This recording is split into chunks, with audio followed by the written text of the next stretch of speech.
I'd like to call the regular council meeting of Tuesday, September the 8th, 2020, 6 p.m. to order. Apologize to all those that were waiting. We're having some sound difficulties, but it's nice to get back into chambers. It's nice to have everybody present in the room. So bear with us as we work through it. As we get going, as always, I'd like to acknowledge that we are pleased to be here today on the traditional territory of Treaty 6. We acknowledge all those who share a deep connection with this land. The City of Beaumont respects the histories, languages, and cultures of all of Canada's First Peoples, whether they be of First Nation, Métis, or Inuit descent, and appreciates that their presence continues to enrich Canada's vibrant communities. We are all treaty people.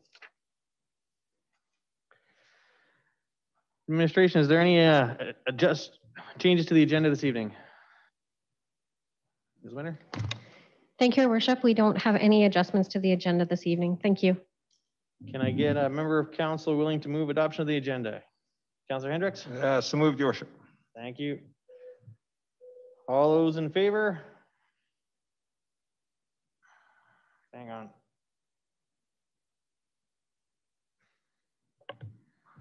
Carries unanimously.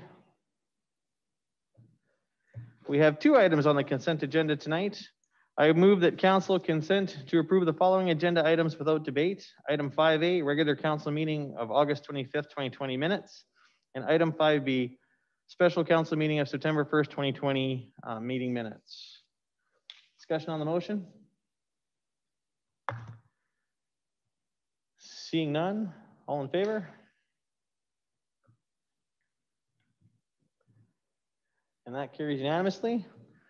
We have no members of the public scheduled to speak in the open forum this evening. There are no public hearings, which brings us to item 7A, violence threat risk assessment protocol signing. Does that mean I start right away? Anytime you're ready, Mr. Stenhouse. All right. Good evening, Your Worship, members of council, members of public tuning in.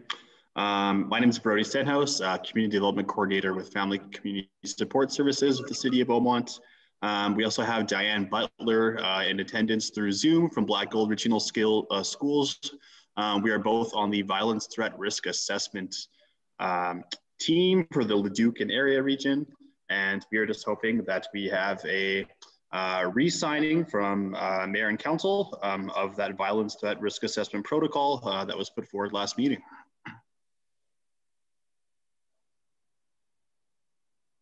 Is that it?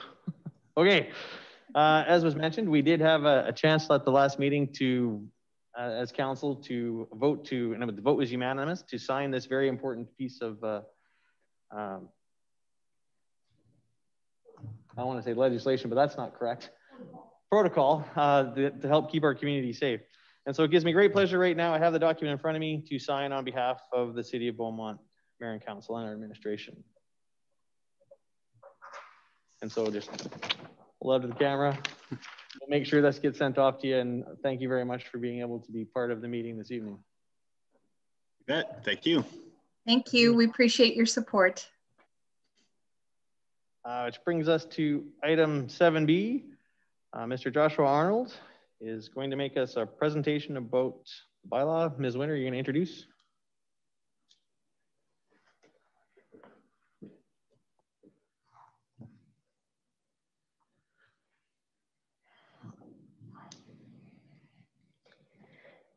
Thank you, Your Worship. I have a Beaumont resident, Joshua Arnold, who is here this evening to make a presentation to council with regards to one of the bylaw amendments that he has.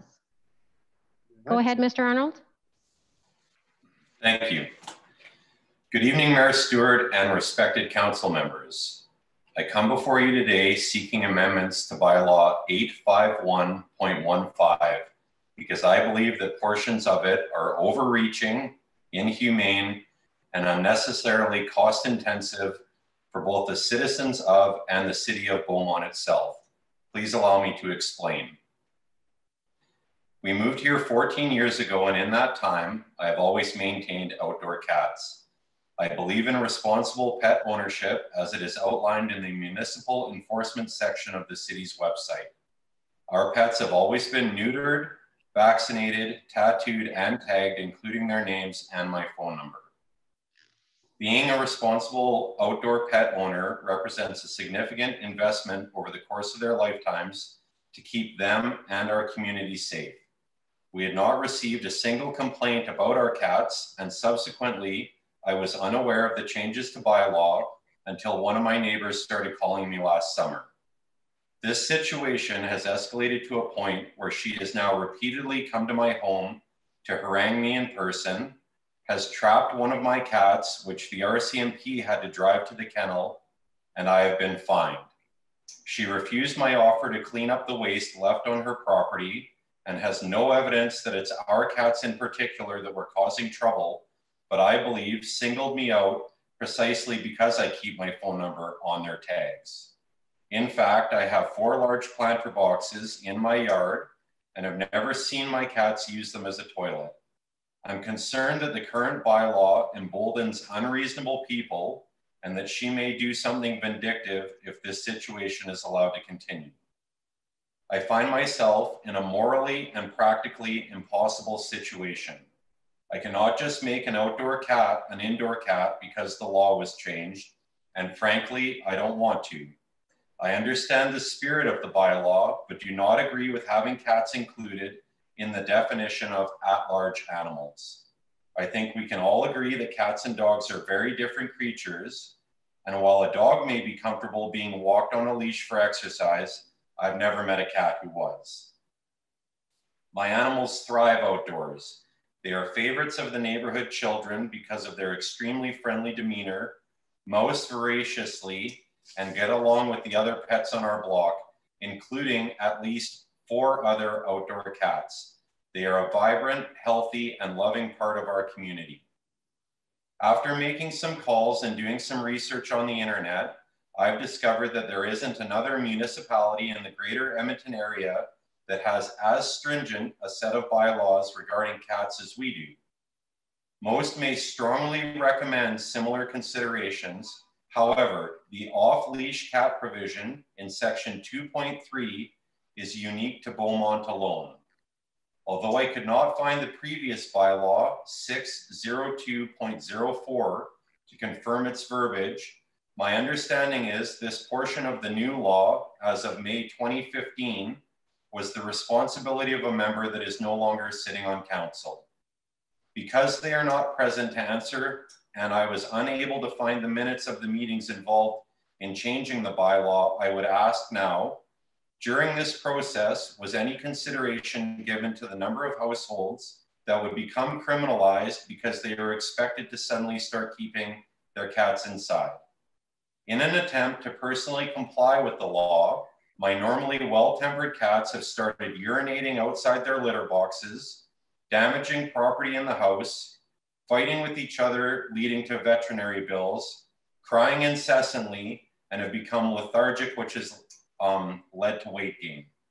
This situation is extremely disruptive and has become untenable. In reviewing municipal enforcement's annual reports, I note that in 2018, out of 310 calls to animal control, which is the most on record, only 58 were pertaining to cats at large. That is less than 19% of total calls. So even if every one of those complaints received a $100 fine, the total funds received by the city would be $5,800 versus the untold expenses of issuing them. Administration, peace officers, RCMP, the kennel, and the courts all being included in that consideration. In any cost-benefit analysis, I am confident this would not be deemed an effective allocation of resources. In trying to empathize with a person that doesn't agree with me and dislikes the idea of outdoor cats, let's look at some of the common arguments. Cats may reproduce in an uncontrolled manner, fight with other cats, spread disease, or defecate on private property. My cats are friendly and get along with the other domesticated animals on our block. There is no fighting. They are neutered, so there is no uncontrolled reproduction. They have their vaccinations updated regularly, so there is no fear of spreading disease, which brings me to the final point, and the one that I believe is used most often. The neighbor's cat keeps pooping in my yard. After reading up on the matter, it turns out the cat feces is as good a fertilizer as any other animals, rich in potassium and other nutrients. The only danger it poses is from diseases carried by the cat, which, if properly vaccinated, isn't an issue. And even if it was, can be easily remedied by simply washing your hands and food. I would argue that section 4.8 of the current bylaw is not applicable as there is no damage to private property. To summarize, in 45 years of having outdoor cats, both in Edmonton and Beaumont, I have never experienced anything like this before. If only one citizen out of roughly 20,000 finds my cats to be problematic, is getting the authorities involved really appropriate? I believe this situation was created by good intentions, but soured by impractical law. I believe the community would be better served if bylaw enforcement and the other tiers of government involved could focus their efforts elsewhere. I was not aware of the change in bylaw, and I cannot just simply force a cat that has known the outdoors its entire life inside without detrimental impacts to their and my quality of life. I do not think that imprisoning all cats for 12 months out of the year to spare a few members of the community 4 months of inconvenience is fair or humane. I respectfully request that you tailor the definition of animal laid out in section 2.1 and revise section 4.3 of the current bylaw to exclude at-large cats or make provisions for outdoor ones. Further to that point, may I suggest a bifurcated approach whereupon proof of up-to-date vaccinations and being spayed or neutered, an outdoor cat license could be purchased, possibly for an increased fee. I believe this would strike a more harmonious balance for the community and help offset any additional costs incurred by the city. Thank you for your time and your consideration. Thank you very much. I appreciate you coming to speak with us tonight. I will open it up to questions from members of council. Councillor Danlock. Oh, sorry, I touched the button by accident, sorry. Questions from members of council or the presenter? Councillor Markup-Smith. Yeah, thanks. Just trying to figure out the buttons. Not sure of the question who to direct it to, but when I was looking at the bylaw online, I see it as signed in 2015. That's correct. That's correct in terms of the last time it was updated. Is that right? Okay, thank you. So I just wanted to clarify the time change. Your comments made mention to a new change, but I just wanted to get the timeline in my head. So thanks for clarifying that. That's all I had. Okay, thank you very much. Councillor Van Newkirk. Yeah, thank you. I just wondered if you can clarify, right at the end of your statement, you had proposed to exclude which section? Just backing up here. It was right near the end of your comments there. The at-large portion of the bylaw, which is in 4.3, I can read you that section if you like. Yeah, I've got it here. That's okay. Thank you. Yeah. That's all. Thank you. Thank you very much. Councillor Danlock. You mentioned in your presentation that Beaumont has one specific area in the bylaw no other municipality in your research has. Can you specify that that location of that line you mentioned, please? Sure, 1 second, please. It's section 2.3. At large means an animal off private property and not on a leash held by a person able to control the animal. Thank you very much. I do appreciate this information. I'll be honest, I haven't had a lot of a chance to look at it and compare our bylaw to others within the region. It is interesting that it's sort of out that it doesn't match up to what's normal. I'm not prepared to say yes or no one way or the night, but I am prepared at this point to have a discussion with members of council if council is agreeable. And I would put forth a motion that administration bring back a report on this particular bylaw and the assertions that the the presenter has made to a committee of the whole in the near future. If council is amenable, I put that forward to a vote. Councilor Markup Swain, discussion on the motion? Yeah, I think that's certainly warranted, and appreciate the presentation coming in today. I'd be curious in, obviously that takes time, and want to make sure administration has the time to go through that process. But I think what Mr. Arnold's indicating is, you know, some challenges with other folks on a daily basis. And I was curious if administration had any thoughts about any ways to potentially address that, and in the interim until we get that, until that review is completed.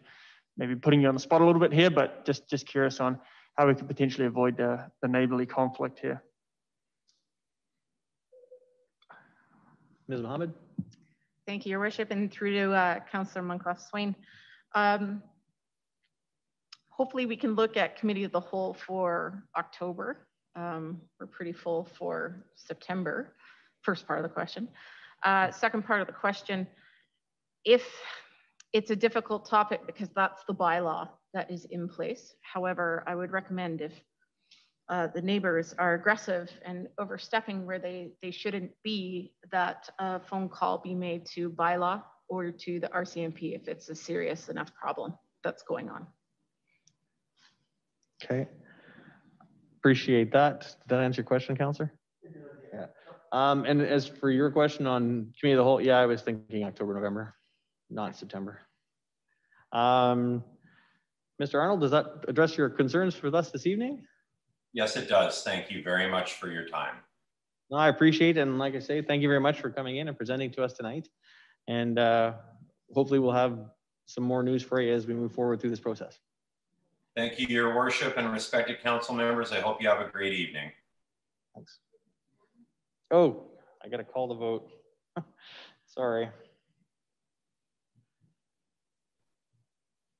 It's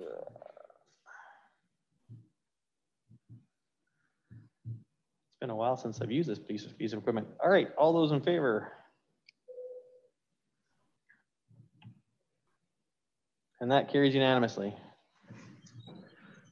All right, once again, thank you very much. And we will move on now to item 8A, budget process report, 2021 budget process. Mr. Dollar.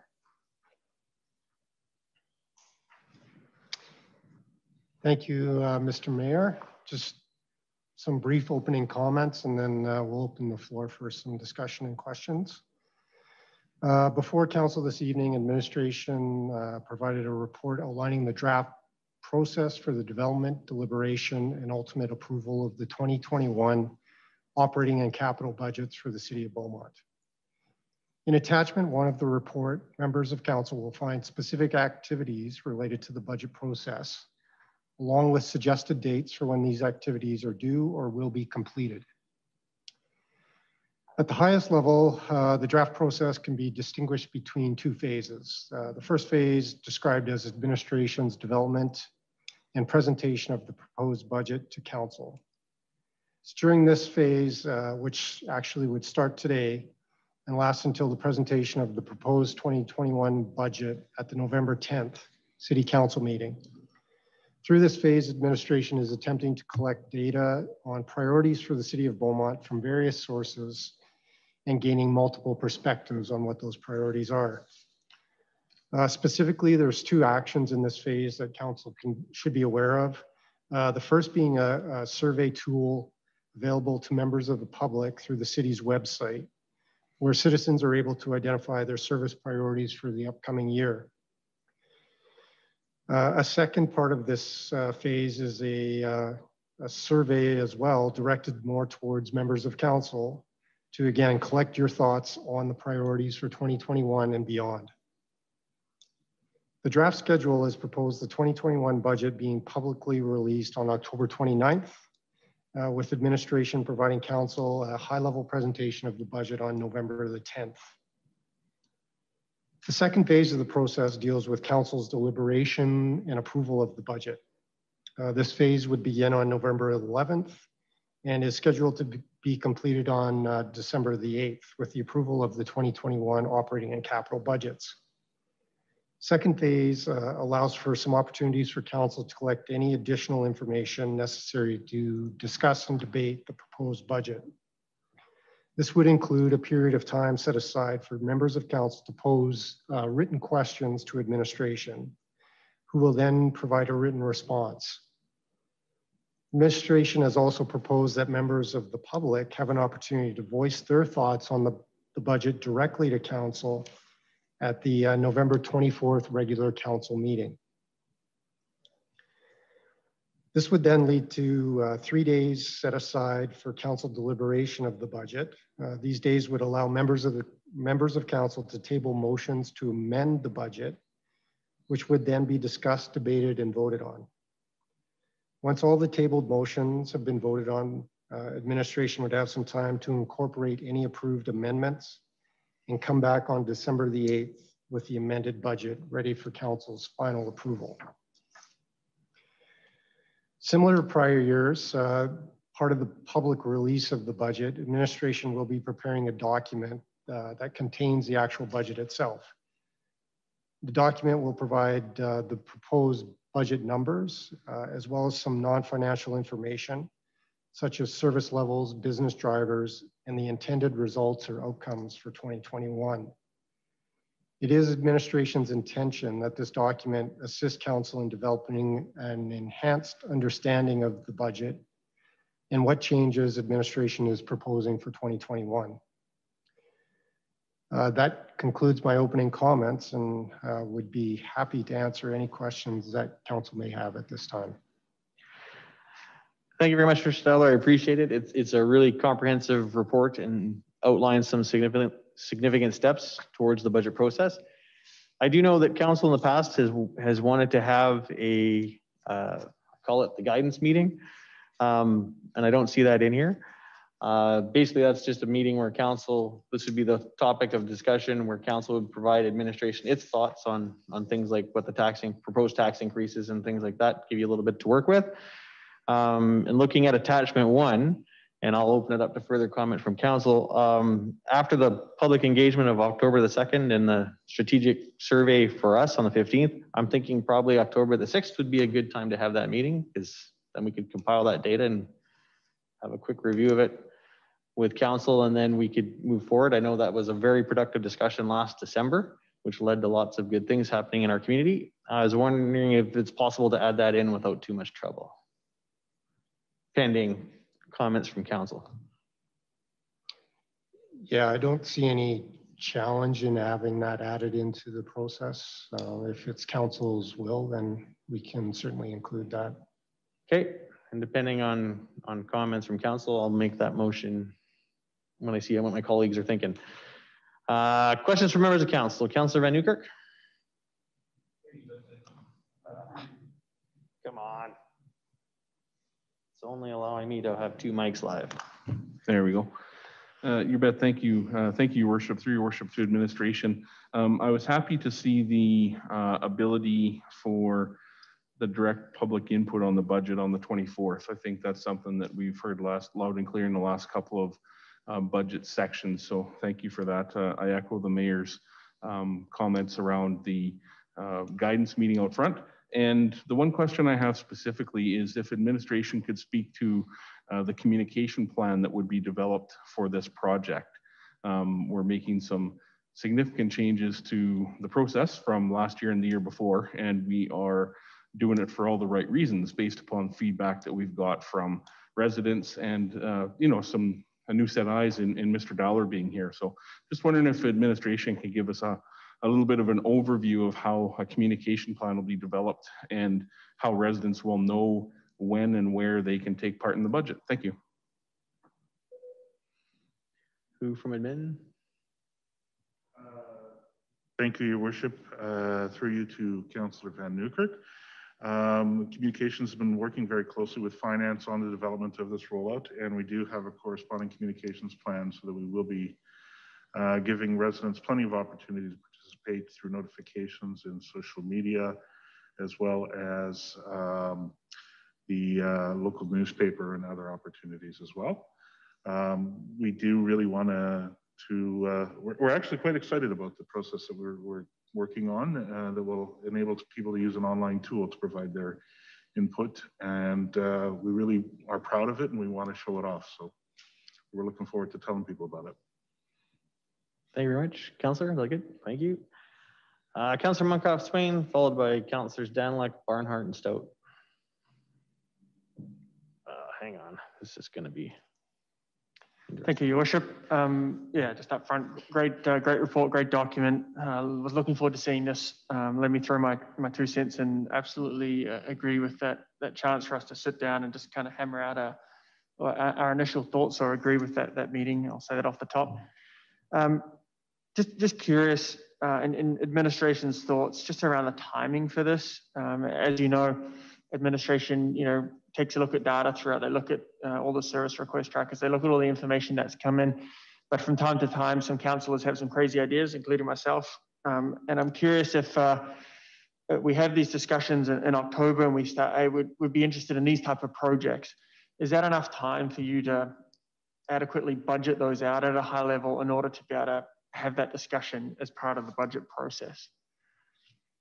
Mr. Dollar?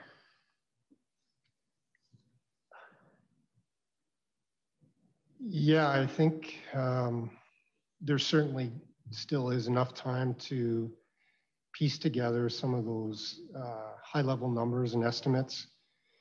And depending on what it is, my hope would be that we would still be able to include it in the budget document. Having said that, if there is some challenges with getting it into the document so that it still gets released on October the 29th, the alternative would be to come to council prior to deliberations with that information. So it buys us another almost a month to get those numbers in order. So there is a bit of wiggle room. Ultimately, yeah, it'd be great to have it in the document itself, but there still is an opportunity to get that information in front of council if we don't have it by the 29th. Yeah. Follow up. So I'm really excited to hear about the tool, the online engagement tool, to get some thoughts from folks. Obviously, coming up here, we're going to be talking about our public participation policy, and on page 22, we talk about the spectrum, where we're at. I guess one of the great things about this is it opens up for folks to have a lot of input. But I'd be curious about where administration views this on that scale. Are we at inform? Are we at consult? Are we at collaborate? I wonder if there was what thought administration had put into prior to going out on this on page 22 to pull that up for your reference. Ms. Mohammed, who will speak?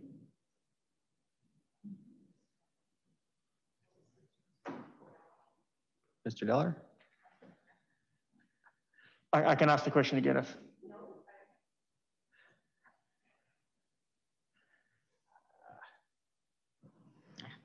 Ms. Mohammed? Thank you, Your Worship, through to Councillor Munkoff Swain's. Apologies for that. We were just figuring out microphone flows. So I see that you're looking at the IEP2 spectrum and asking how we're engaging on this budget item. Do you want to answer that? For comms, the comms and engagement piece, where are you falling on the spectrum of engagement? So he's looking at page 22.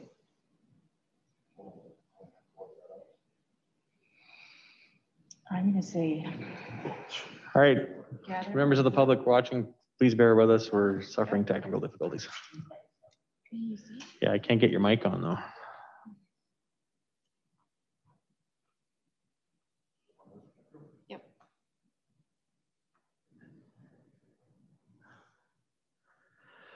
Okay, we'll do that. And maybe I can help out a little bit here. Don't necessarily need the answer tonight, but I think it'll be important for residents to know. We put a lot of time into this, provided that the vote in a little bit next agenda item goes forward. But we put a lot of time and thought into this, and one of the big things that we've constantly talked about is great to have this scale, whether we're asking, whether we're listening and learning, whether collaborating or empowering, but we've got to make sure that residents know. So if they're filling out a survey, what are we doing with that information? So like I said, don't necessarily need an answer tonight, but I'd be appreciative if administration could think about that and come back and provide that clarity. I just have one last question. Can give Ms. Mohammed a chance to answer the last one and then follow it? Yeah, I wasn't sure they were ready. Ms. Mohammed. Thank you, Your Worship. So I think, given that what's being proposed, I think we fall more on the input end of the spectrum versus a community conversation. You're more gathering their input into the process. So I think that's where we're going to kind of fall in this particular engagement regarding budget. Thank you. Follow up, Councillor Mungo-Swain. Yeah, so I would agree. Not that you're looking for my thoughts on that, but I just wanted to make sure that, and we should just make sure we clearly say that when we're issuing out the survey, what we're doing with that information and direct them back to this. The more we can keep identifying how we're using information and pushing residents back to the spectrum so they know how their input's going to be considered, the better. So I appreciate that. The last question I had was, you talked about the meeting kind of allowing 5 minutes for residents to voice their concerns or thoughts on the budget, kind of that last step. So I agree that's a good process, but you know, a lot of folks aren't comfortable coming in front of council and providing their input, and they like that open house type atmosphere where you can have those more casual conversations, recognizing the world we're in today, and an in-person open house is not probably not achievable. Just curious on thoughts about if there is an online type open house considered as part of this, or a way. I know we did a really good job with the recent off-leash park and the Ball Diamond survey where where administration went through that really strong engagement process. I guess my concluding comments here is I'd hate for folks to think that in order for them to have any input in the budget, they've got to come and speak for 5 minutes in front of us, which can be pretty intimidating. So we want to make sure we've got enough options. So I just throw that out there as something to consider. But generally, I'm really happy with this process and looking forward to diving into it. Thank you. Mr. Dollar, comments? Yeah, I was just going to say that we can certainly look into some of those other alternatives for the public to provide some input. What wasn't in the process and kind of from my perspective goes without saying is citizens of Beaumont have an opportunity to contact council at any point throughout the year with their concerns around services or budget or whatever the topic of the day may be. So that's not to distract from that or not to suggest that that wouldn't be also part of the information that's collected to inform the budget, but we can certainly look at some other options to collect that information in a more formal way. Thank you. Councillor Danlock. Thank you, Your Worship. The previous two speakers had actually asked questions I was going to ask more or less touch on, but I am very pleased with the online survey tool idea. It's a great idea to see our citizens get involved in the budget process and balance the budget themselves. It's a creative way to be a counselor for a moment, just kind of go through the budget. It's a great idea. I'm looking forward to how that's going to work out for us. One quick question, not getting into the weeds at all tonight, but great information for I'm looking forward to how this process is going to work out. But I am kind of curious about the dates for the 3-day budget workshop for councillors. I'm showing Wednesday, Thursday, Friday. Not for tonight, of course, but you let us know what your thoughts are, what those days might look like. That may involve, if it's going to be 3 full days, it may involve perhaps leading my full-time regular job for 3 days in November, which may be difficult to do. If you're looking at evenings, that's great, but I won't go into details tonight. Then come back to us at a later time, Mr. Dollar, if you could, or what your thoughts are with those 3 days for the budget workshop, which I'm looking forward to doing again this year. Thank you. Mr. Dollar, do you want to weigh in or? Yeah, I can try and provide some context to some initial thoughts anyways on what those 3 days look like. I'll preface it by saying that, you know, those 3 days are, a lot of it's within council's hands too. Those are days for council to make sure that they're comfortable with the information on the budget and can feel comfortable approving a budget. Having said that, the hope with the process that's being presented tonight is that we can get those days down to less hours than maybe they have historically been. Part of the process or the rationale for being able to reduce the number of hours would be the question and answer period before. Whether or not that actually results in save time in those meetings is to be seen, I guess, but that is part of the intent of having that question and answer period prior to the deliberations. Having said that, those dates can shift too. So if it makes more sense from council's perspective to do Thursday, Friday, and a Saturday, that's entirely still a possibility as well.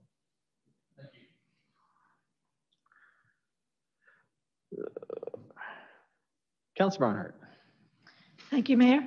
And a question to you, Mr. Dowler, as well. I'm generally supportive of the process. It looks good to me.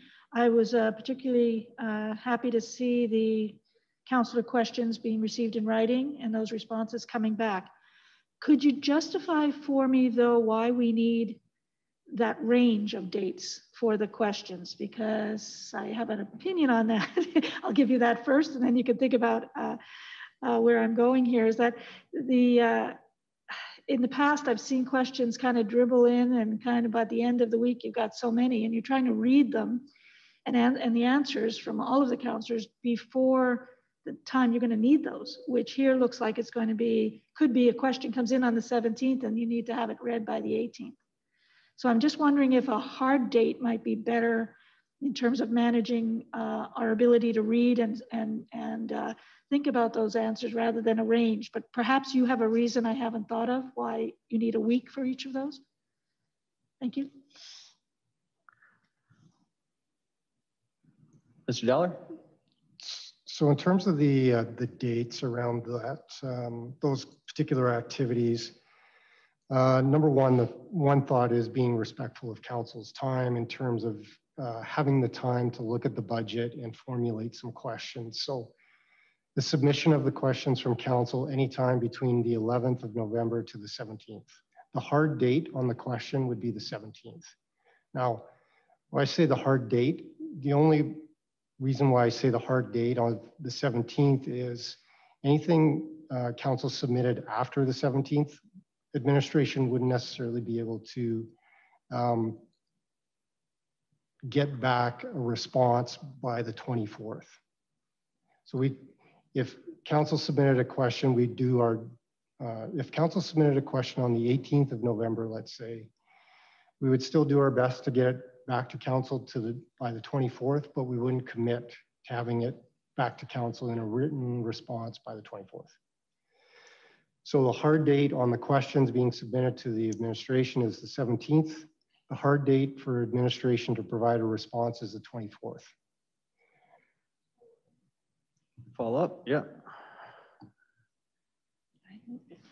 Thank you, Mr. Dell, and I appreciate the considerations. I would just hope that we could get the answers back in one document as opposed to having to monitor our email to get answers sporadically. Like if we knew that the majority would have to be in by the 17th and your responses would be in by the 23rd or something like that, your answers, then it would at least give us some way of managing that, because it's a lot of information, and I don't want to be in a position on the 24th or the 25th to not have read those responses. And it's really hard if they just come in on the 24th. So I think we have a responsibility there, but I would hope we could work together on some clarity around that. I would really appreciate that. Thank you. Mr. Dowler? We can certainly work on some clarity around that. The intention would be to provide council with one document with all of the questions and all the responses. So it wouldn't come back to council in a piecemeal kind of an approach. One document coming back to council on the 24th. Recognizing that the questions and the responses coming back on the 24th is somewhat challenging to go through and read all of that prior to the 25th and the conversations that would happen over the next couple of days. So we can look at the dates and maybe back that date up from the 24th to something a little bit more reasonable for council to get through the responses. Thank you, Mr. Dowler. Appreciate that. Councillor Stout, followed by Councillor Hendricks. Oh, thank you, Worship. Through you to administration. Like previous councillors, I think I've already mentioned this, but I'm going to say the same thing. Very excited to see the app, the online app. I think that will encourage public engagement and be a great tool for collecting public input, and also encourages by balancing the budget, encourages promotes the principle that there aren't easy solutions when making a budget. It's a question of trade-offs of outcomes. So very much in favor of that. Hope it works. Hope we get a good take up on it, because I can think of software projects that have not, online apps that have not, and similarly, I hope it goes smoothly and glitch-free, which is not always the case with online apps either. So that's good. My question was regarding the 5 principles that are laid out in the RFD, which was simply that who decides these principles? If hypothetically council were to want to change one of these or add or remove, how and when would the opportunity exist to do that?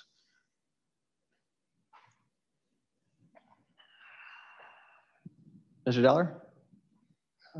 Thank you for the question, Councillor Stout. In terms of the principles themselves, again, to be clear, the principles are what will guide administration through the development of the budget. It's entirely within council's purview to make any changes from that point on. And so, as an example, we have a principle of ongoing revenue will only fund or may fund ongoing expenditures or even one-time expenditures. However, one-time revenue may not fund ongoing expenditures. When we develop the budget, we will follow that principle. If council looks at the budget and suggests that, you know what, actually we're going to use that one-time revenue and fund ongoing operations to reduce the taxes, it's entirely up to council to make that decision. But so council is aware, these are the principles administration will use to develop the proposed budget. Good, thank you. So then, if we vote tonight to accept this and adopt this, then we're endorsing those principles at least at this point in the budget cycle. So I expect that council will be approving the principles. So my perspective of what council would be approving tonight is attachment 1, not the principles that are included in the report. They can be modified through, that's correct. I apologize. We're gonna have to slow conversation down a little bit because I can only get my mic and one other on.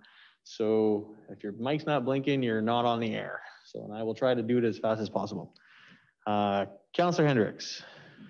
Your Worship, thank you. Just a couple of questions back to the schedule. One is just want to ensure that the service levels will be part of this budget cycle, that we'll have a chance to review service levels. Mr. Dollar? That is the intention, that service levels be included in the document. Yes. Hang on, Councillor. You gotta wait. I'm flipping back. Go ahead. Okay, thank you. Second question was just wanted to ask about priority-based budgeting, if we're still using that tool towards implementing this budget. Mr. Dollar? The short answer, Councillor Hendricks, is no.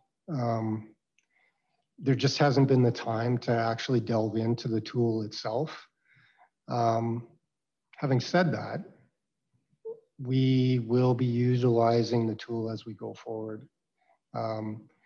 I've worked with the priority-based budgeting folks before, and I did a little bit of work with them earlier this year. So it is front of mind, but in terms of actually informing the budget or making decisions using that tool, I don't see that happening this year. Follow up? Sorry, can I ask? Yeah, I guess yeah, go ahead. Okay, then I'll go to my supplemental. Third, with respect to the actual budget documents itself, on the budget deliberations on the 25th, typically day one is a rehash of, let's call it historical type conversations and to kind of set the tone for the budget. But it's also already in the document. And I find that I've read it, I'm ready to go, and then I'm having it read back to me. And there's no conversation that's going back and forth. It's just the document being either through PowerPoint or whatever. To me, that's a day lost. I would just as soon, I've read it, I'm ready to go. I want to get into the meat and potatoes. So I'd like to have that at least set aside as a must read, but not discussed, if that's the proper way to do it. You've already set the tone, you got it in your head what the baseline is for the community for budgeting. Let's go. Let's get into them. So that just a thought. And then also, if you're talking about time schedules, in the past, we've tried to get it so that the public can, in fact, come in here. And part of that was a Saturday thing. Mind you, we only had one person show up. And we are going live in terms of YouTube and other processes. The other thing I found too is that if you go evenings, you get a tired crew, right? You don't have the energy that you should have to work through a budget process. And even if you started like, I don't know, if you had a noon till 5 thing, and then you say that's the first session, noon to 5 the next, and then do a Saturday to wrap it. But I find that when you do an evening package and you start at 6, by 10 o'clock, there's it's a tough night, and then you're supposed to be getting ready for the next night and you're already exhausted because you got to put a full day in at work and you got to come back here and do the same thing again. So just some random thoughts, but in the past, when we did budget retreats and we did them in Jasper, it was a daytime event, right? Get up in the morning, have breakfast with your colleagues, get after it for the day. And in the evening, you could get to take a break and rethink what you were doing, and then the next day get after it. So just some random thoughts on the proposed time schedule. So thank you. Well, appreciate that. Sorry for the technical glitches, Councillor. My fingers just don't move fast enough. Mr. Dollar, do you want to comment or no? The only thing I was going to say, Councillor Hendricks, is I think that we're in agreement in terms of the presentation at the start. I certainly don't want to waste anybody's time or rehash what's already been talked about. So, the plan wasn't to do that on the 25th for sure. And as mentioned before, we can certainly look at how we schedule those days that best suits council and getting this done within that framework. Thank you. Councillor Van Newkirk. Yeah, thank you. Councillor Hendricks made a good segue into the questions or comments I have around timing. I guess the first question through you, Your Worship, to administration is if the vote to proceed occurs and is supported by council tonight at the 25th, 26th, 27th, are those the days that we're meeting, or do we have to talk about the dates tonight to figure out is it in fact the 26th, 27th, 28th?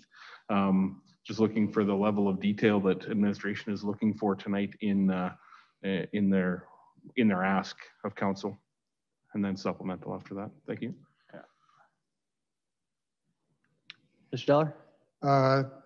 Thanks for the question, Councillor Van Newkirk. I would suggest in this particular case, not wanting to get us bogged down in any details, but if council is of the thought and opinion that those dates should shift to a Thursday, Friday, Saturday, I think an amending motion to attachment 1 to reflect that would be helpful. And then we can resolve it tonight and just move forward with those dates. Okay, fair enough. Thank you. Follow-up, Councillor Van Newkirk? Yeah, thank you. I think that Councillor Hendricks hit on an important point, which was, if we were to include a Saturday, that does allow some more residents to come. Specifically, if we were to look at daytime in the 25th, 26th, 27th, that does start to preclude people from coming. I know that we had, one resident come, but, I wonder what council's thoughts are would be, taking the 25th, 26th, 27th and shifting it a day to the 26th, 27th, 28th, and the 28th is a Saturday, which may allow for some additional in-person public engagement. And would you be proposing the time frame suggested by Councillor Hendricks of like 12 to 5? Also up for discussion. Okay. Yeah, I sort of agree with this one, but if we're gonna amend this, we're prepared to put a motion on the table so we can discuss it. Sure, let's take a stab at it. I put a motion forward that we switch it to the 26th, 27th, 28th of November, and deliberations be 12 till 5 on the 26th, 27th, and 9 until noon on the 28th, as in afternoon, and then morning. Fair enough. Discussion on the motion. Councillor Danlock, I'm going to get back to you on your question, but discussion on the motion. Okay, do you want to discuss the motion? Councillor Danlock. Thank you, Your Worship. I appreciate the amendment motion on the idea of the dates. The more I think about the last 3 years of our budget deliberations, the Thursday night, the Friday night, and the all-day Saturday, I would not be opposed to the idea of maybe doing it all day Friday and part of Saturday as well. It gives a chance to focus on that one day. I do see some merit in the past. Previous council did the retreat, which I thought had some merit to it. We chose a different path, which I think is still a good path for us to be on.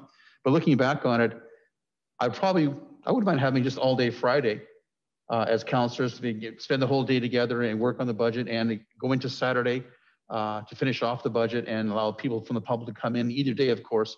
So I'm okay with the Thursday night, Friday night, Saturday as I've done previously 3 years, but if there's any inclination to do a full day Friday and a Saturday, I'd be open to that idea. If I'm the only one that thinks that, I can yield to that. But if it has some merit to other councillors, I'd like to discuss, the Thursday night, Friday night, Saturday, or all day Friday with a Saturday till noon, 2-ish, until we get done. So just for a little food for thought, please. Okay, thank you very much for your comments, Councillor Stout. Thank you, Worship. I was just wondering why, if we want to do things during non-business time when people might be at work, why we don't also consider doing it on Sunday the 29th.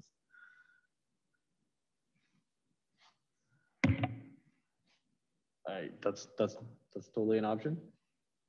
It's not the option I'm running for, but I might suggest the 27th, 28th, 29th, and then I appreciate that people do get busy on Sundays as well, but it's not a work obligation. Thoughts from other members of council? Councillor Mungo-Swain. Yeah, so I support the motion that was put forward. I think Councillor Hendricks made some great points. The motion on the table that Councillor Van Nieuwkerk is there. I'm there. I'm not a fan of Sundays. Saturdays is a good idea. I thought that was a good opportunity for us to dive into it and for a full day. But I certainly appreciate the comments about coming in from a day of work and then going from 6 till 10 and then having to get back up and try and relearn the process and all that sort of thing. So in short, not in favor of Sundays and all day Friday. I think I think we can manage it with what's been put forward on the motion on the table. Appreciate that. Seeing no further requests to speak, I too am going to support the motion. I think the 2 5-hour sessions on the Thursday, Friday, and then the morning. I think 5 hours is a lot, and by the time we get through it, we're generally tired, and it gives you a chance to refresh and come back the next day. So I'm going to support the motion as presented. And if there's no further request to speak, I'm going to call the vote. All those in favor?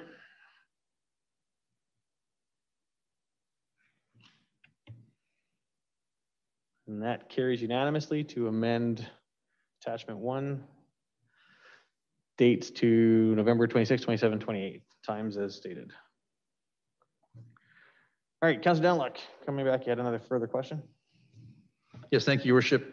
Mr. Dollar, if I could please, on the 5 principles of the budget document, I realize we're only looking at the amendment, the schedule we're looking at, but if you could please clarify for me, if you don't mind, point number 5, it states the funding of renewable capital projects will be deemed a higher priority than funding growth capital projects. Could you please give me an example of your thoughts regarding renewable capital projects versus funding growth capital projects. I get differentiated in my mind which takes priority over the other, please.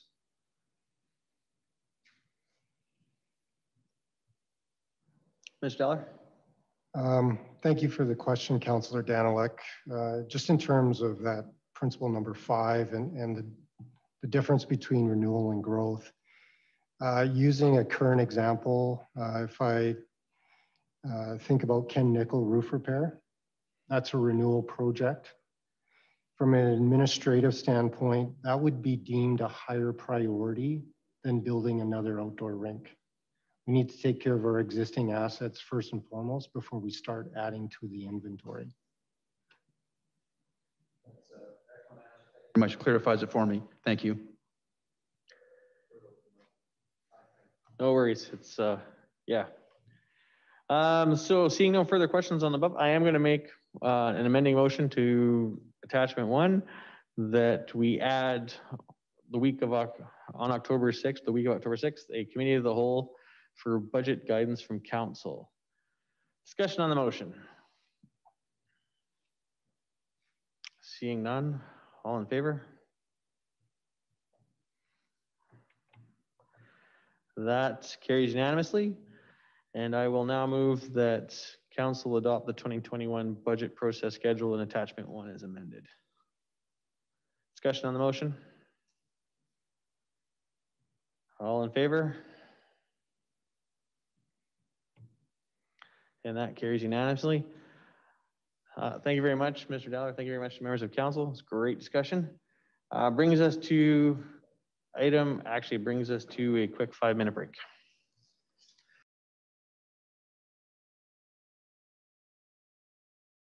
We will call the Tuesday, September the 8th, 2020 council meeting back to order. Brings us to item 8B on our agenda, public participation policy approval. Who will speak from admin?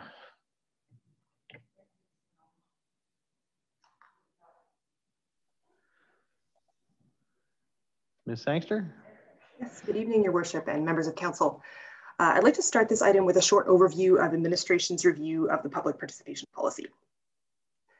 So the policy and the supporting public participation guide were first prepared in 2012 with consideration for an internal staff questionnaire regarding engagement, the town's 2011 citizen satisfaction survey, and best practices identified by the International Association for Public Participation, or IAP2, and the Collaborative Governance Project. The two documents, so the policy and the guide, are intended to complement each other. The policy provides high-level enabling direction for public engagement in support of municipal operations and decision-making, so the why, the what, and the when. And specifically, it must comply with 2017 amendments to the Municipal Government Act that set out requirements for these types of policies. The guide provides more detail for the public on how the policy will be implemented, including how the level of engagement for a given project is determined, and what specific engagement tools and activities could be used.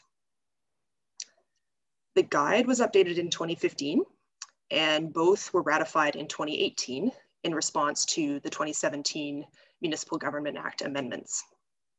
At that time, the guide was also reviewed to make sure it was consistent with the findings of the 2017 Citizen Satisfaction Survey, but no substantive changes were made in order to bring it into consistency.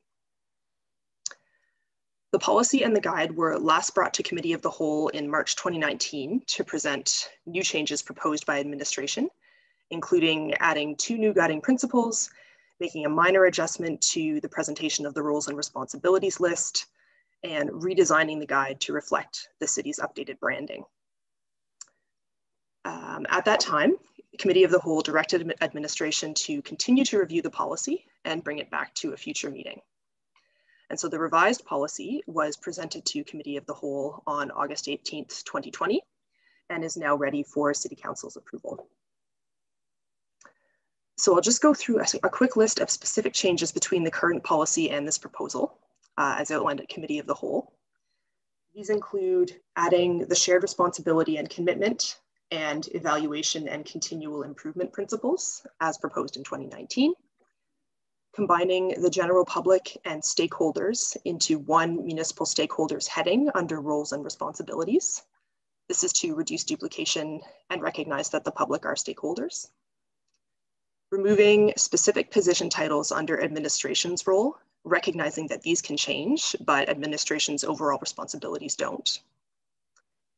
Providing more detailed text to introduce the public participation spectrum that forms part of the policy. And this is to provide clarity on what the spectrum is, how it fits into our participation processes, and also to emphasize that our processes include reporting back to the public. We added the empower level of engagement to the spectrum to correspond fully to the IAP2 spectrum. We added a new heading on public participation processes to set out explicitly in the policy circumstances in which Beaumont will engage the public. We updated the content under the procedures heading to reference the scope of the public engagement manual that is being developed and state how that supports the policy, to note that all other relevant policies and legislation also apply, and to clearly state where the policy is available and when it will be reviewed. And we updated the language and titles under the authority heading. Additionally, following discussion at the August 18th Committee of the Whole meeting, we've made 2 additional minor changes to clarify the scope and intent of the policy. The first is to refer to the policy as a framework instead of a tool in the purpose section. And second is to revise the definition of municipal stakeholders to include communities as well as persons and formal organizations, to better capture the intention that this policy promote accessibility and inclusion of diverse interests and perspectives. Overall, it's intended that this policy will continue to provide general authority and direction for inclusive and effective public engagement. Following the approval of the policy, the public participation guide will be updated and renewed as needed to provide information for the public that links council's policy direction on the scope of public participation, so the what and the how, or the what and the why, and more specifically, how the city will engage with the public on different projects and initiatives. Are there any questions on the revised policy before council considers the motion? Thank you very much for your presentation. Appreciate the summary of the changes that have gone on. I will open it up to questions from members of council. Councillor Van Nieuwkerk, followed by Councillor Barnhart. Yeah, thank you. Through your worship to administration. I was the person who asked how was the public consulted to make the public participation policy. And I think in this revised version here, it speaks decently to that in the stakeholder engagement and communication section. I think bringing together the fact that there was a couple of satisfaction surveys put together and the continual look, I would say, at the public engagement tools for all of the projects that move forward, and the finding and feedback from all those engagement sessions being used. And as you had said, the inclusion of the continual improvement mantra alongside this. And then as stated before, the rollout of the public participation guide, I think that checks the boxes for myself around the, how is the public engaged in the creation of the public participation policy. So just wanted to round those thoughts out from last time and thank administration for that. Thank you. Thank you very much. Councillor Barnhart, followed by Councillor Stout. Thank you, Your Worship, and thank you to the administration. I'm in support of this policy revision. I just was wondering about one part of it under the procedures where it talks about the policy being reviewed once every 4 years. The thought crossed my mind that elections are every 4 years, as we all know, and this is kind of coming up in our last year. And I'm wondering if 4 years from now, that's too long for a council to become familiar with it. And going through this review process is very enlightening, and it's very important for councils to know about this policy. So I'm just wondering if every 3 years might be preferable, and that would bring it to the middle of the next term of council. Just a thought. 4 years just kind of takes it to the end of the next 4 years. And just feels like that's waiting too long for council to become aware of it. Just a thought, and I don't know if the rest of members of council want to change that at this point, but I'd be happy to make a motion if every 3 years was acceptable. We'll go with thoughts from admin and then we'll come back to your motion.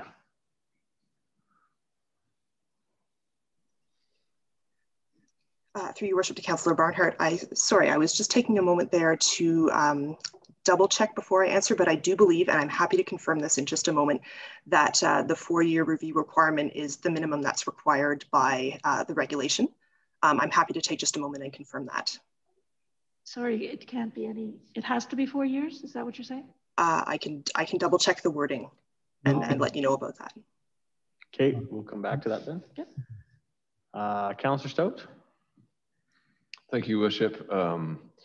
Support this policy document strongly. I think it's a strong piece of work and ticks all the boxes for me. But thinking about the public participation spectrum shown here, I have a question, which is regarding the strongest level of public engagement and participation and the right-hand side of the diagram. We have a empower and trust to place final decision making in the hands of the public. What sort of project, could you give me an example of a project for which we might go to that level of public participation, and what would be the method used to do that? Would that be a referendum or a citizens' initiative of some kind, or is there something else that we would do? Through your worship to Councillor Stout, you're right that a binding referendum would be something that would be considered the empower level, provided the municipality was committed to implementing the results of the referendum. It's difficult to maybe fully visualize all the possible circumstances where this might happen, but essentially anytime the municipality would commit to implementing what the citizens that are consulted would decide would fall at that level on the spectrum. Okay, thank you. Follow-up? No? No, that's situations where we'd actually go to that level. Councillor Markup. Yeah, thank you. Did you want to go back, Ms. Sankster, did you have the answer for Ms. Barnhart's question? Through your worship to the councillors, yes, I do. The wording in the public participation policy regulation is that a municipality must review its public participation policy at least once every 4 years. So if council was interested in making it more frequent, that would be possible under the regulation. Thank you. So it could do once every 3. So coming back to Councillor Barnhart, so we could do it once every 3 if you wish to make that motion to make that amendment. It's not absolutely essential, but I think the point I'm making is that it provides a sooner opportunity for a new council to be aware of this policy. And I think it's been very important to this council to have a say in how that consultation occurs. So if there's willingness, I'll put forward that motion to make it once every 3 years.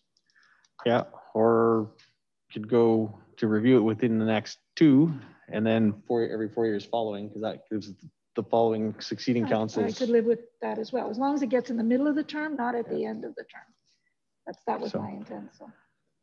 But yeah. I would consider that a friendly amendment. I'll make that motion. Okay, make the motion that review it in 2 years and then every 4 years following is the motion you wish to make tonight? Okay. Yes, I will make that motion. The policy be reviewed every 2 years in the first year and then every 4 years after. Because that lets the new council look at it within their first 2 years, and then every council after that will look at it within their. I'm hoping Ms. Winter has got that. Yes, okay. Thank you very much. Okay, we'll go to discussion on the motion. Councillor Markup Swain, if you wish to speak to the motion, if not, I will call you back. Councillor Markup Swain. Yeah, thanks. So I agree with the intent of the motion. I think in order to try and simplify it for administration, who knows when our elections are going to happen down the road. I think we could say something like within the first year of an elected council's term or something like that. So yes, it still would be potentially every 4 years. But if something happened in the act change, we wouldn't need to come back and address the bylaw. So I think what you're trying to address is that every new council gets a chance within their first year to take a look at it. So I think a slight tweak, I don't know if that's a friendly amendment or not, but I think to me that makes more sense. Than we don't need administration to try and figure out every 2 years and now 4 years and figure out all those dates. So that would be my soft recommendation. Yeah, that actually. I'm just not clear on how the wording is now. Are we changing the procedure to say that? Yeah, that would be the motion would change to review it within the first year of a newly elected council, which gives you your right now complies with the act with your minimum of 4 and gives new council the ability to review it without having to. Well, that's fine if that doesn't complicate things more. I just was wondering about the No, I think it might actually make it simpler, Ms. Winter. She's nodding her head, yeah. She's simplifying it. So yeah, if you would accept that as a friendly amendment, then. Yes, I do. Okay, that's accepted. Further discussion on the motion? Okay, seeing none. All in favor? Councillor Markup-Swain, it didn't. Thank you. That carries unanimously. Coming back to Councillor Markup-Swain, you were next up on the question list. Yeah, thank you. And this is just linking back to the budget process. So previously we talked about it, and sorry for being a broken record here, Mr. Dowler, but we talked about when we get that budget package in front of us, it'd be good to get administration's thoughts around, you know, these, particularly the capital projects, on where administration thinks this might be. And just somewhere, we got that nice one pager that we had previously. So it's just somewhere on that one pager to identify where administration thinks that is. And then that would also give us a chance to discuss that as part of the budget deliberations. So just my routine plug for that, please. Thank you. And I won't bug you again on that. Okay, we'll leave that one go. Further questions, comments? Okay, so is there a member of council willing to move the policy as amended? Councillor Danlock. So moved, Your Worship. Thank you. Discussion on the motion? Seeing none, all in favor? Oh, come on. That carries unanimously. Brings us to item 8C, bus on demand, supplemental service to other regional transit services. Who from administration?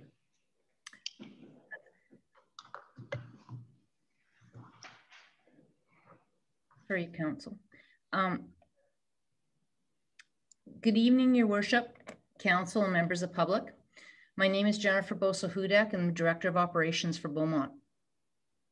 This evening, we would like to put forward a recommendation that Council directs administration to complete a public engagement in order to understand use and potential ridership needs for a bus on demand service, including possible hours and routes. If you recall, in June, PWT provided some highlights to what a connected transit approach could look like for Beaumont. With a bus on demand, we could enhance our local connectivity with our commuter service, and we can engage a fully integrated transit system for our residents locally. The report in front of you lists a few potential options. By either just adding local on demand to supplement the commuter service, for example, picking up and dropping off 30 minutes prior to the commuter bus at the transit stop, or by entertaining reducing less used commuter routes and replaced with local on demand. However, by completing a public engagement via online survey, we would provide a better understanding of businesses and residents' needs. Administration would be able to incorporate these findings and provide better options for a fully integrated transit system. I would be happy to address any questions Council may have at this time. Thank you. Thank you very much. Appreciate the report this evening. I know we did spend a lot of time looking at a bus on demand service. A question that I have is, our contract on our current transit service is up as of December 31st this year. Will the engagement process give us the public engagement process, give us enough time to then get the RFP out and if there's changes being made completed, or is this something that can be done simultaneously so Council has some accurate information on both fronts to make this decision? Your Worship, we can do the engagement as well as the RFP in time. We would like to incorporate these findings into our tender process. Okay, and what's your timeline on this process then? Basically, what we would be looking at is completing the engagement process here by October 15th, having out our tender, closing the tender within 20 to 30 days, and then awarding it shortly thereafter. Okay, so would this then be coming back to the budget process, or would this be coming back as a separate item? Especially if we're talking about increasing costs in what could be a very austerity-driven year. Mm. Yes, we would have. I could try to take a look. We could try to take a look at changing some of the components so that it is prior to awarding it before budget. The public engagement will be an online survey. It will be probably something that we can get done. Can I get back to council on that with the timelines? I just have to take a look at it one more time. Sure, we can get back. We can talk about timelines. Yeah. Just before I open up to members of council, let's not. I know we did agree to join the Regional Transit Service Commission. The work that we're doing to do with our own transit service will not affect that. So whatever model we're currently running, that's what will get uploaded to the commission. It's not. We haven't committed to joining the commission based on what we gave them. So there's still a bunch of work with that to be done and negotiating to be done. So we can and will continue, because with the contracts coming down, we can adjust those service levels and add or take away, and whatever that is, we'll then upload. All right, open it up to members of council for questions. Councillor Danlock. Thank you, Your Worship. Transit on demand, I'm a big supporter of the concept, hoping we bring it to our citizens in a very cost-effective manner in the future. And I'm also in favor of the public engagement process proposed tonight. If I had one question, if I could ask, Ms. Bozak-Kudek, is in your paragraph here on analysis and rationale, it talks about on-demand service 30 minutes before and 30 minutes after each commuter bus in Beaumont require an additional 4,340 operating hours. Can you clarify what that statement says exactly when are you referring to the times, the shoulder times before and after the existing commuter service in the mornings and the afternoons? Correct. That's what I'm assuming it means, correct? Yeah, yes, that is correct. Basically that number is calculated based on our current, so we wouldn't be adjusting our current commuter services, but to provide as an example, that 30 minutes to pick up and drop off at the transit stop and drive them back home or to different locations. That is correct. Okay, so I was just surprised by that number being 4,340. Certainly quite a large number of hours, but not getting into too deep in the weeds. Is that looking at 2 hours in the morning, 2 in the afternoon? Where's that coming from? Just a ballpark idea of how you arrived at that number, please, for a number of hours. All of the different routes, the buses coming in and out of Beaumont, basically that would allow for that time. So the stops back and forth. So the different bus times. So based on the schedule that we have currently running, each one of those stops at Beaumont, then we would add the 30 minutes and back. So that's basically what that is throughout the entire year, the 288 days that we run services. Okay, thank you. Thank you very much. Councillor Monkoff-Swain, followed by Councillors Barnhart and Van Newkirk. Thank you, Your Worship. So I have to admit, I'm deeply confused by all of this. You mentioned that the Regional Transit Commission doesn't affect us, so I would disagree. We're talking about things like on-demand service 30 minutes before and 30 minutes after. Well, that's exactly what the Regional Transit Commission is proposing, is every 30 minutes during peak hours, etc. So I'm not sure the problem we're trying to solve here. I thought the problem we were trying to solve here was that our contract is up at the end of the year with the City of Edmonton. And so now we need to figure out what we're going to do in the interim until the Regional Transit Service Commission opens up. I do support bus on demand locally as a way for residents to get in and around Beaumont.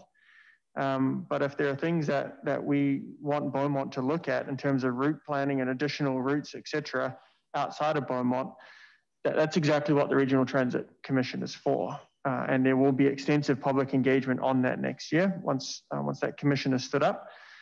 So maybe the the first question I have is, let's say we go through this process.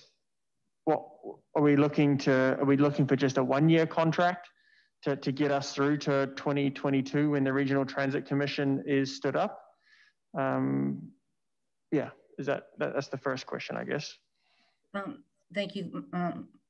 What we would be doing is putting a contract clause in there, knowing full well we're with the regional council, and it would be the contract would be terminated if we're doing local bus on demand. So to answer your first one of your questions, the contract will have an out clause based on the fact that we are going to a Regional Transit Commission and being part of that. The second question, the 30 minutes before, that's locally. So picking up people from the bus stop, dropping them off at home. So it's not whatever service is 30 minutes coming with the commuter buses from Beaumont to other locations would be different. So this was just taking a look at other options. For example, another scenario, what we were trying to do is look at if there was cost savings, if we went to a full bus on demand and just adding it to our current commuter. It wasn't possible. We'd have that large dollar amount that we would incur, and that wouldn't be a cost-effective transit system.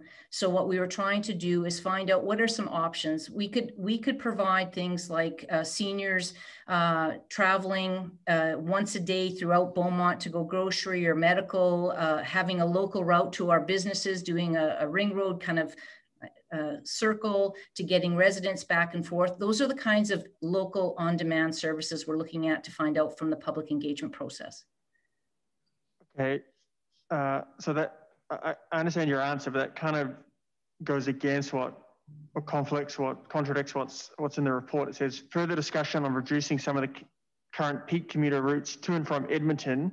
So to and from Edmonton could potentially include on-demand service 30 minutes either side. So like I said, I'm not sure the problem we're trying to solve here, what administration is looking at. I understand the presentation that was put in front of us from PWT, and I think there's certainly a place for it locally here within Beaumont, but that's not solving the problem of how do we get our bus operating into the city of Edmonton for 2021 when our current contract is up.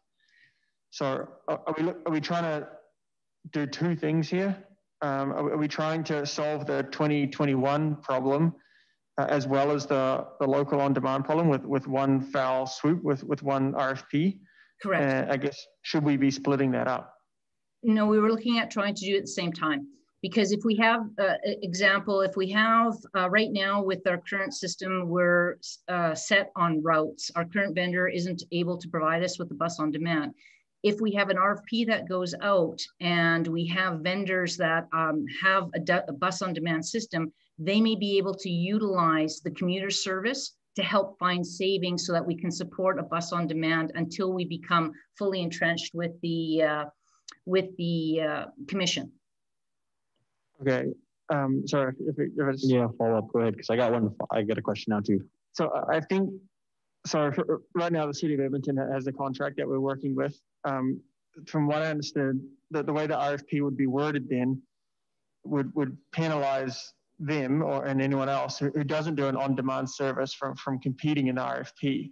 So it sounds like you're, again, the first problem we're trying to solve is how do we get our bus going from the BRAC into Century Park next year? And I'd hate for one RFP to include that plus a request for people to submit proposals around bus on demand within the city of Beaumont. So I'm still failing to see why this isn't split out into two. And to be clear, I'm not opposed to bus on demand within Beaumont, but I think we need to split them up. So following on that, it was my sort of understanding that it would be one RFP with two sections and you would bid on one or both. And then you may not win one or both.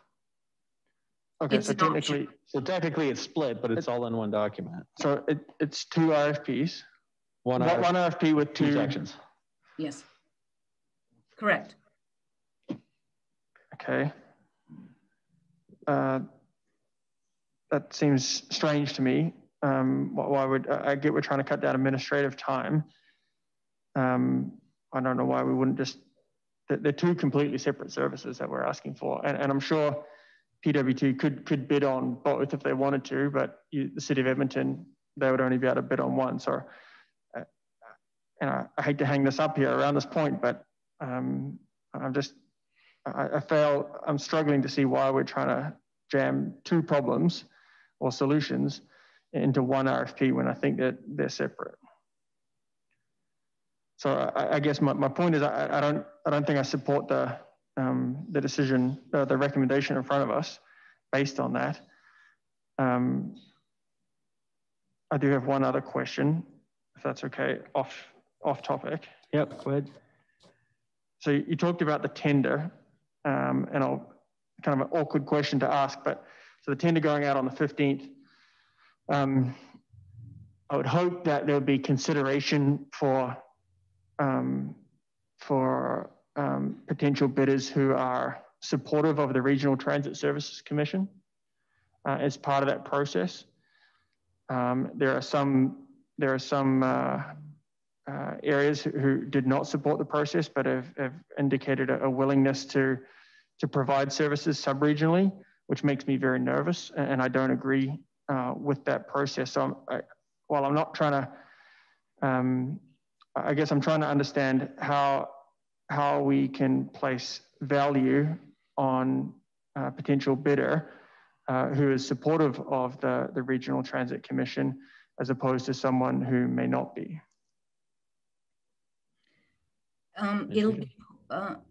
It'll be posted on APC, so it'll be open to the public to bid.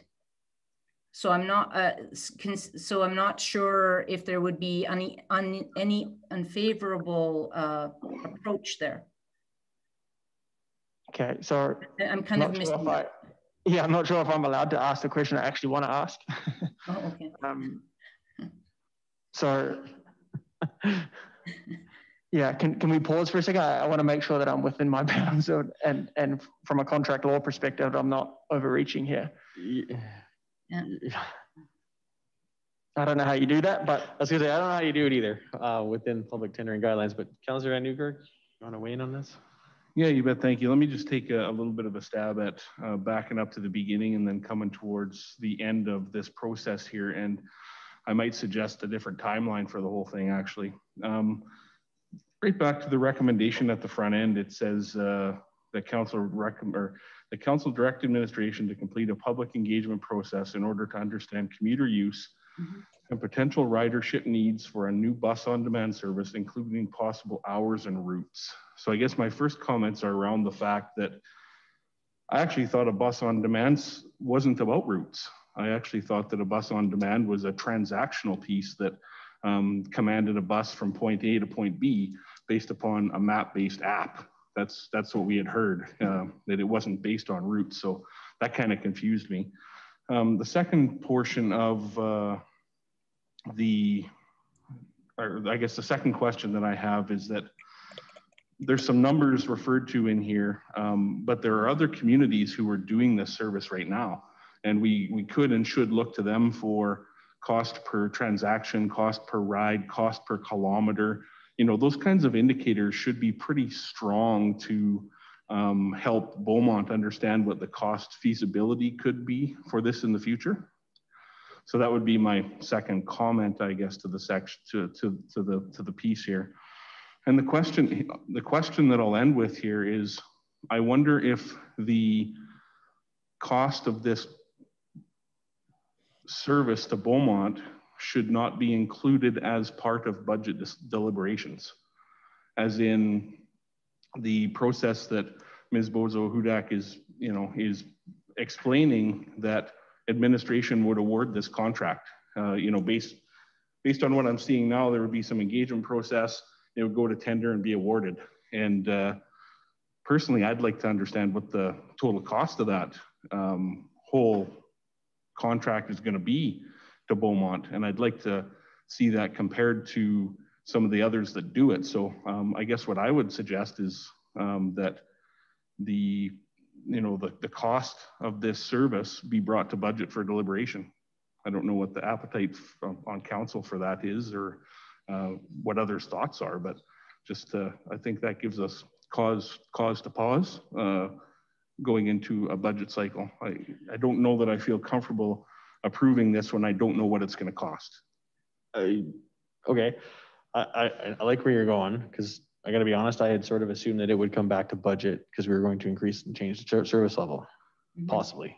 So I will leave it up to the WCAO or Mr. Dollar chime in on. I can speak to maybe the budget question. And again, I think from a pure budget standpoint, we'd be looking at bringing anything to council that is asking for increased dollars in 2021 around a existing service. So the service level doesn't change and we need more money, we would bring that to budget. If we're increasing the service level and the dollars stay the same, that would still be in the budget document under the service level piece. If we're increasing the service level or changing the service level and the dollars are going up or down, again, it would be reflected in the budget document as a change from 20 to 21. So that information should be in the budget document, I guess, regardless of what we're looking at doing.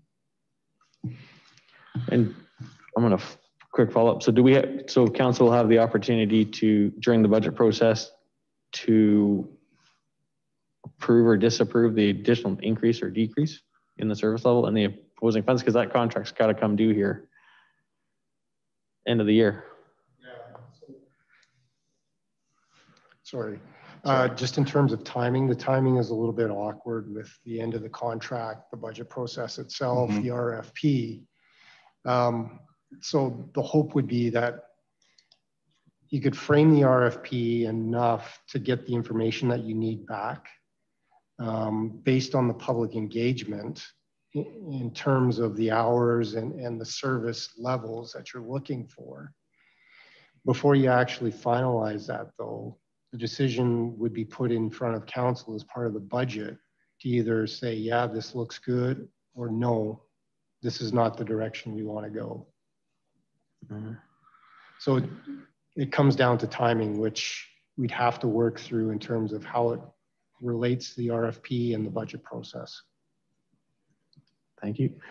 Councillor Van Newkirk, follow up by Councillor Mungus. Yeah, I think that my follow-up to that is awarding a contract before budget. I'd like to avoid that.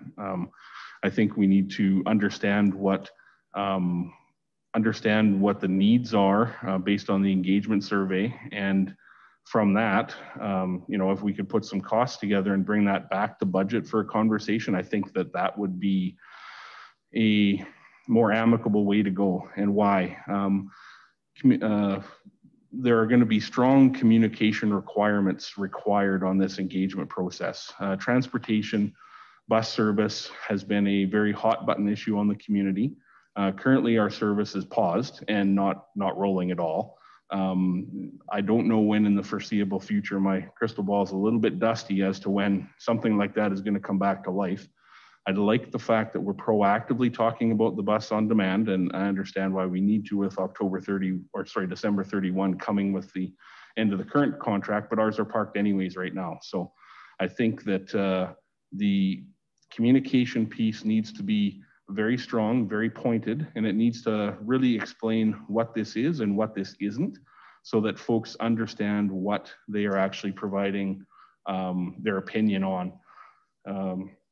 I fear that if that target is missed, the feedback that we get is not going to be what we're looking for. So anyways, if the engagement process goes awry, then what are we dealing with, right? And how are we going to be able to determine if it goes awry? I don't know.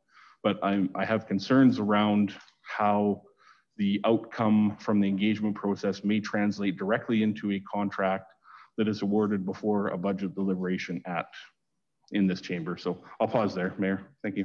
Mr. Dollar, comments on that?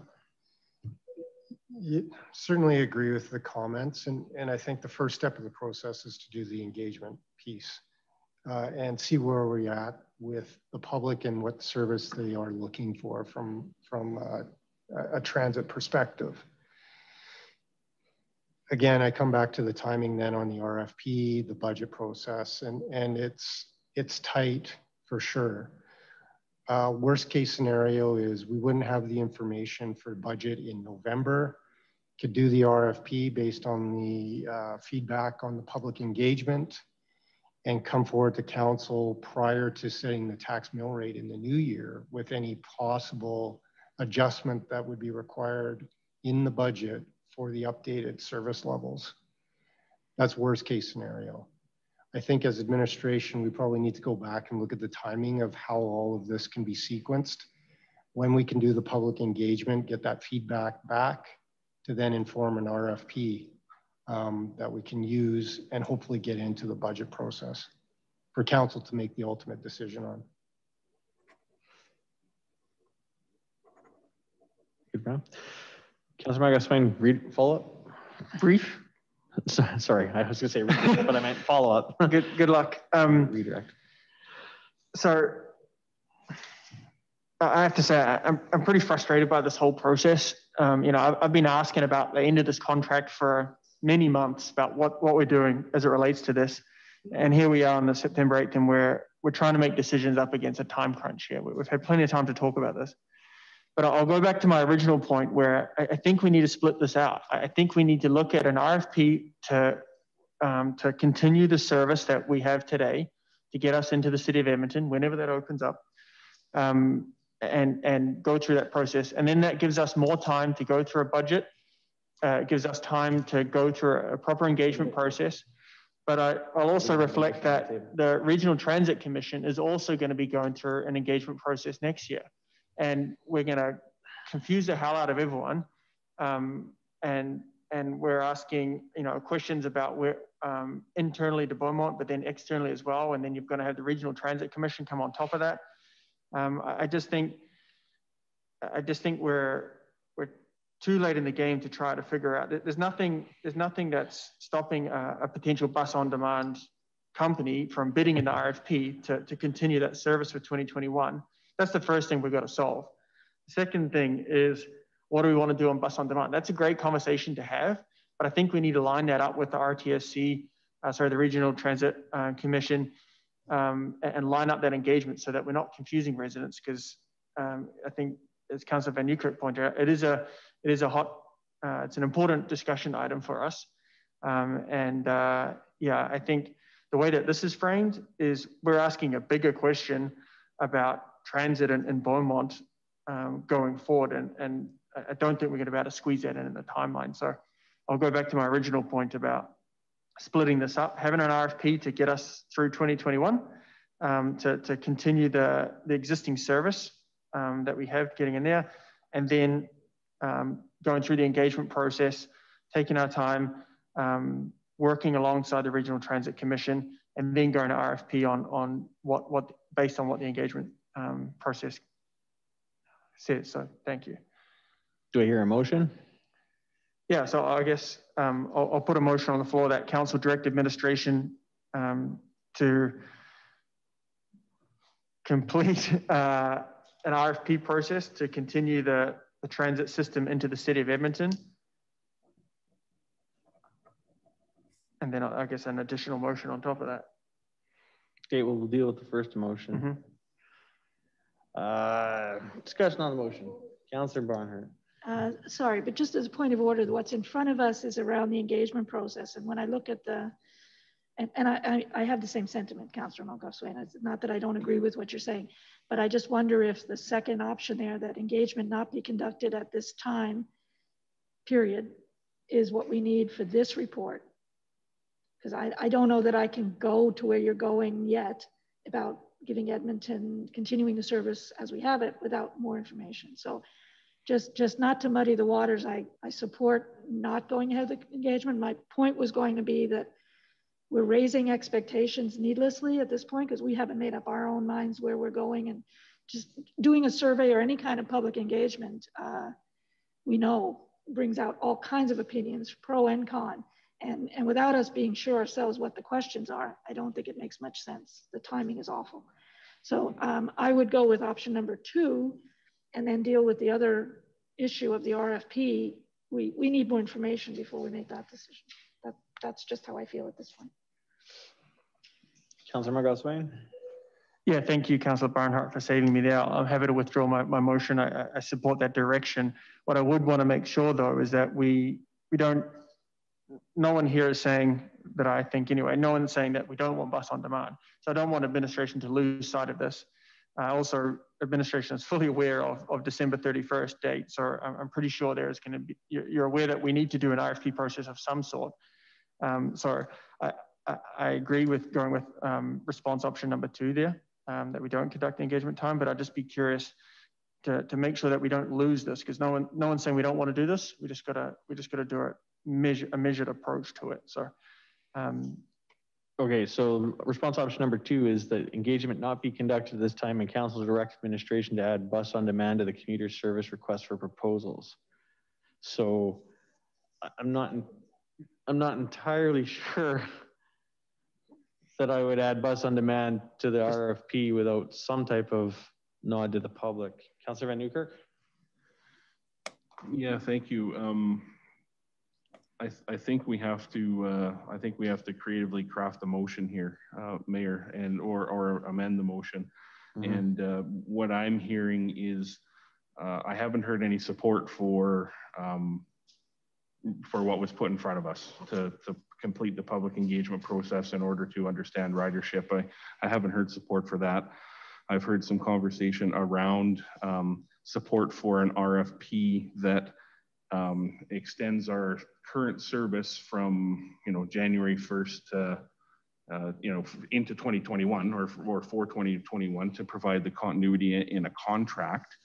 I just wonder, what is what length should that be? If that forms a motion tonight to say, direct administration to do an RFP process or to continue our commuter bus service from January 1st, 2021 to, well, what's the right answer there? I don't know what the right answer is based upon the upload to the RTSC, the timing and some of the engagement process that they would be embarking in. Maybe someone could add to that. Thank you.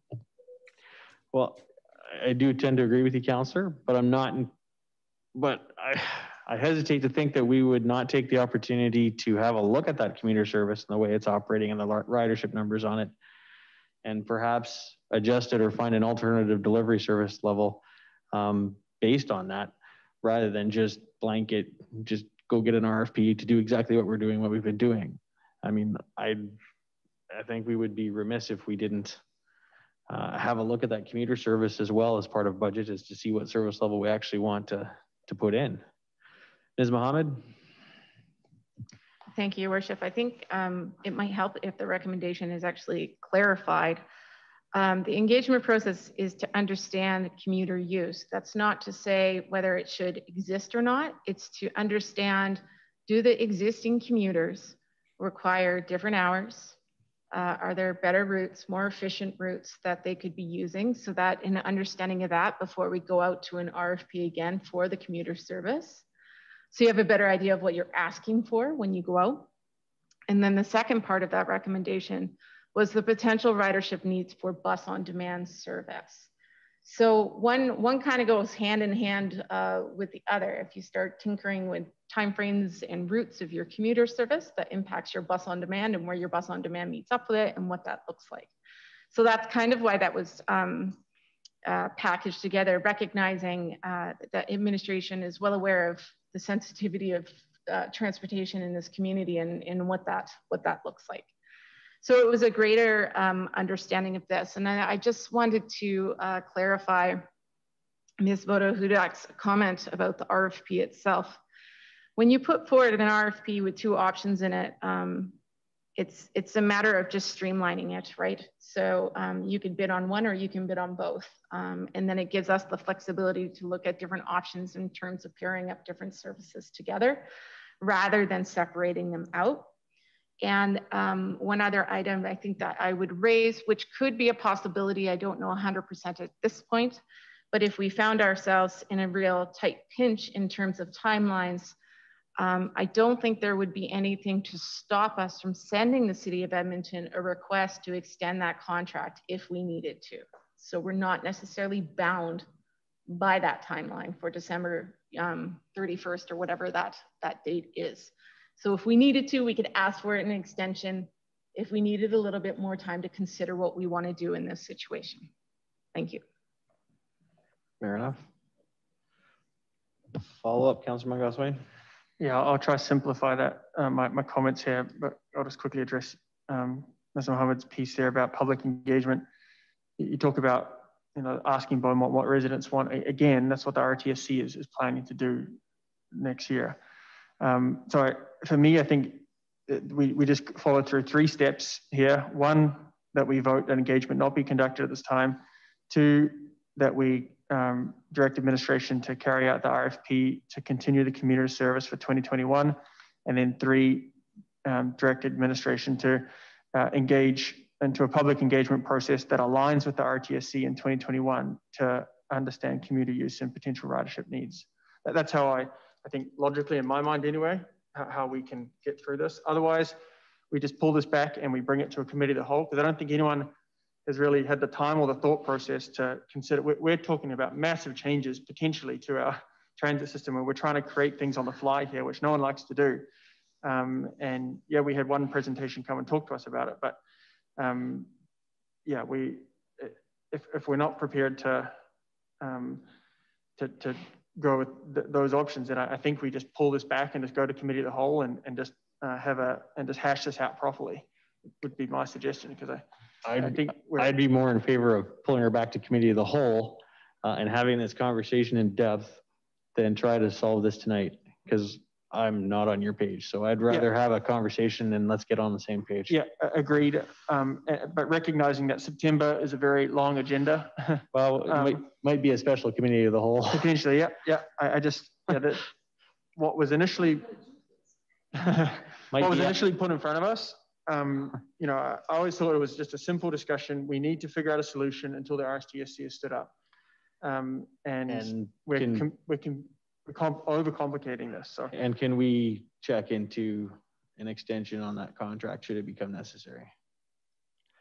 Councillor Downlock, comments? Thank you, Your Worship.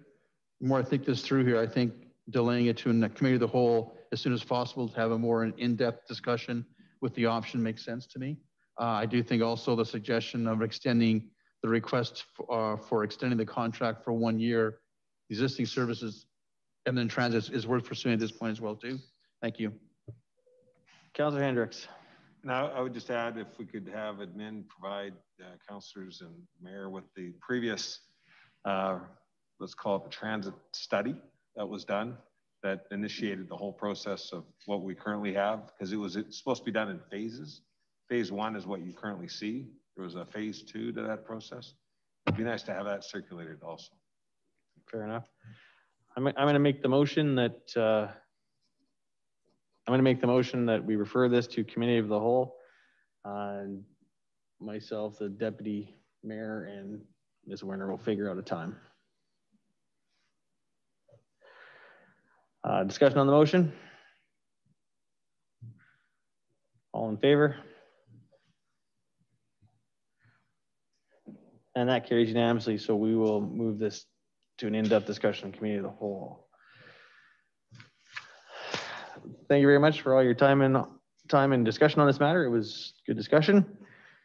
We have no bylaws. Brings us to item 10, councillor inquiries and reports. Is there members of council wishing to ask admin a question this evening? Councillor Danlock. Thank you, Your Worship. I'd like to take advantage of Mr. Dollar being here this evening. Mr. Dollar, can you give us an update as best you can on the reserve study as to where you're at with coming back to council with the report and what you found from your observations and review of the current reserve situation, please? Mr. Dollar. Thank you for the question, Councillor Danilek. So right now, the report is scheduled to come back at the September 22nd City Council meeting.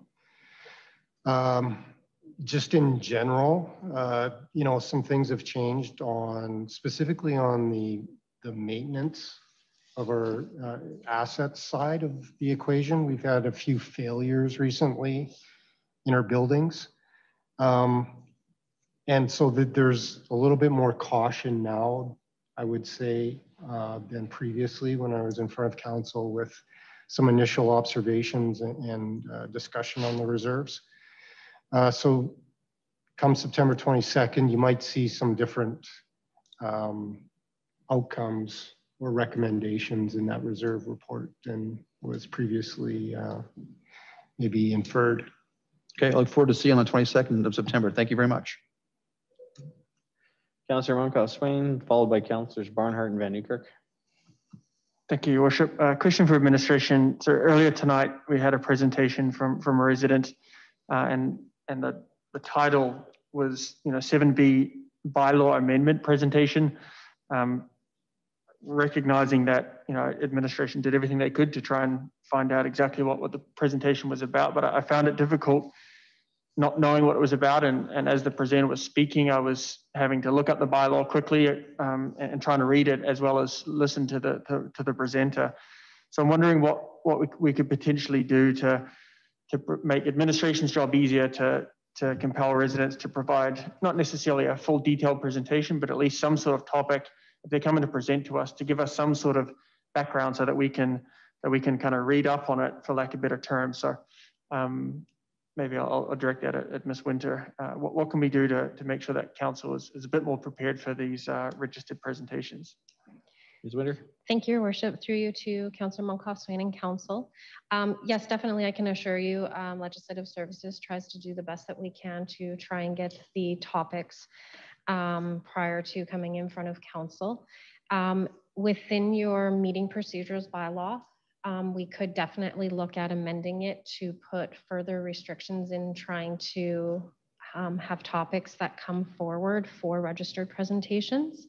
I can confirm that the meeting procedures bylaw is going to be coming back by the end of September. So that is something that council can look at making an amendment to when the bylaw is back in front of them for second and third reading. Thank you. Councillor Barnhart. Thank you, Your Worship, and to the administration. Ms. Mohammed, at a previous meeting, and I don't remember which one exactly, but I did ask Mr. Schwartz about an update from FCSS, and I'm concerned just in terms of our numbers and how things are going, how our residents are coping with COVID, et cetera. I'm wondering if there's any information on that and when that might be forthcoming.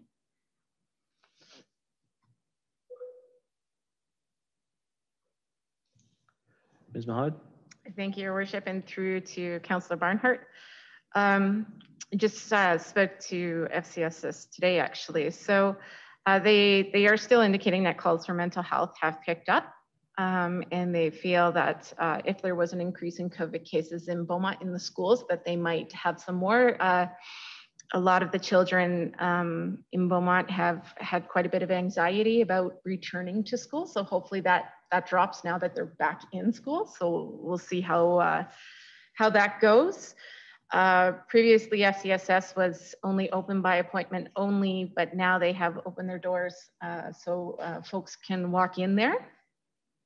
And FCSS and the child care program will be coming, I will say, some point October to council to give an update on childcare and the impacts of COVID on childcare in the community. They're still not at full numbers, and they can't be until phase 3 occurs, and that hasn't happened yet. So they'll be coming forward with an update for council on that soon. Thank you. Councillor Van Newkirk. Yeah, I had a comment and a thank you, and then a question. So just wanted to acknowledge that Leduc County is coming to do a BSRC tour. It's scheduled for September 22nd, 2020. I think that's very important, as they are a valued partner in the facility, both in the construction and the continued operation. So I'm excited and looking forward to completing a tour with Leduc County on September 22nd in the afternoon. Question for administration.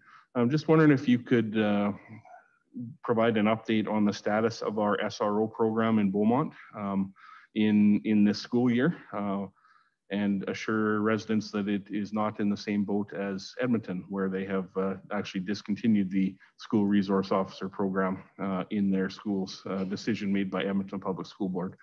Thank you for the clarification for residents. Ms. Mohammed. Thank you, Your Worship, and through to Councillor Van Newkirk. We still have our SRO, School Resource Officer. As for their programming, I'm not 100% sure on that, so that's something we'll have to bring back to Council to update you on. Sorry. That's fine. Yeah, and that's fine, and thank you. My point is that the program still exists, and yeah, if you could provide an update on how the program is working and what kind of modifications have been required due to the current state of society, that's great and fine. But just rest assured that the SRO program is alive and remains alive in Beaumont. Thank you. Councillor Markup. Yeah, more of a comment than anything. Just really wanted to thank administration for the work to get us back into council here. A lot of work trying to figure out spacing and screens and all that sort of stuff. So I just really appreciate all the work that has gone into the communication to us about making sure this is safe, providing a space for the public, and figuring out the technology so that folks can come in and present online as well as in here if they're willing to do so. So just a shout out and a thank you to administration for the effort to get us back up and running. I certainly greatly prefer it being here in person, so thank you for that. No, agreed. Further statements from other members of council wishing to make tonight? No. All right, that brings us to item 11, the CAO's updates. There we go. Thank you, Worship. My updates are quite short tonight. As you may know, as council, we had some issues with our Waste app over the weekend with the calendar. There was some sort of technical glitch, which they've managed to get sorted. So the calendar on the Waste app has been updated now. And all those messages and phone calls that were received have now been returned. The other part of my update touches back on FCSS. FCSS is offering online programs for anxiety and depression. So if you feel that you need some help, that is definitely there for you. And it's online registration. You don't have to go in person for that. It's available to all residents. Thank you. Thank you very much. I see no items of correspondence. Do members of council have notices of motion they wish to make this evening? Councillor Barnhart. Thank you, Your Worship. That administration, my notice of motion is that the administration bring back for council's consideration prior to budget deliberations, a report on revitalizing a welcome service for newcomers to Beaumont. This report would include essential and optional components of the service, history of previous welcome wagon service and operational options, funding, partnerships, and benefits for residents and businesses. Thank you. Thank you very much, Councillor. Can you provide the text to it? Got it. Oh, she got it? Awesome. Thanks. Any other notices of motion this evening? All right, seeing none, we have no items in a closed session, which brings us to item 15, adjournment. Thank you very much to members of council administration this evening. It's the first night back in chambers, and with the technology glitches, and it's been nice being back in chambers with you all, and looking forward to continuing to do that into the future. And we'll consider this meeting adjourned this evening. Thank you.